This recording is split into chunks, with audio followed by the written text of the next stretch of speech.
বাংলাদেশকে আমেরিকা বানাবেন, নাচুন আপনারা। 18 কোটি মানুষকে পথে বসাবে মোহাম্মদ ইউনূস। ময়ূক আপনাদের শত্রু নয়, ময়ূক আপনাদের গণশত্রু নয়।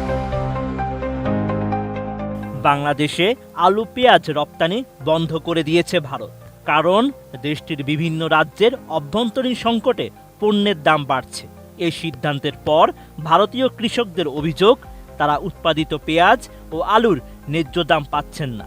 এর ফলে তাদের জীবন দুর্বিষহ হয়ে উঠছে। এই উত্তেজনার পেছনে একটি বড় ভূমিকা রয়েছে ভারতীয় গণমাধ্যমের, বিশেষত বাংলাদেশ সম্পর্কে মিথ্যা প্রচারণা চালানোর জন্য কৃষকরা অভিযুক্ত করছেন রিপাবলিক বাংলা টিভির সাংবাদিক ময়ূখ রঞ্জনকে। ভারতীয় এই সাংবাদিকের দাবি, বাংলাদেশে বিশৃঙ্খলা চলছে এবং ভারতীয় পণ্য রপ্তানি বন্ধ হলে খাদ্য সংকট দেখা দেবে দেশটিতে। এই ধরনের ভুল তথ্য ছড়ানোর জন্য ময়ূখ রঞ্জনকে দায়ী করছেন কৃষকরা। কৃষকদের অভিযোগ, তাদের কষ্টার্জিত পণ্য রপ্তানির সুযোগ বন্ধ করে দিয়ে কৃষকদের পথে বসানো হয়েছে।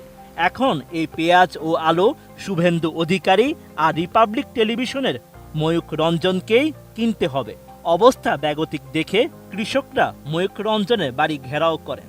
ভারতের গ্রামীণ অর্থনীতি এরই মধ্যে কঠিন পরিস্থিতির সম্মুখীন হয়েছে, আর এই রপ্তানি বন্ধের ফলে কৃষকদের জীবন আরও দুর্বিষহ হয়ে পড়েছে। কিছু কৃষক পণ্য বিক্রি করতে না পেরে আত্মহত্যার দিকে ধাবিত হচ্ছেন, এমন খবরও পাওয়া যাচ্ছে। বিশেষজ্ঞরা বলছেন, এই দুর্দশার জন্য সরকারের নীতিগত ব্যর্থতা এবং মিডিয়ার অপপ্রচার দায়ী।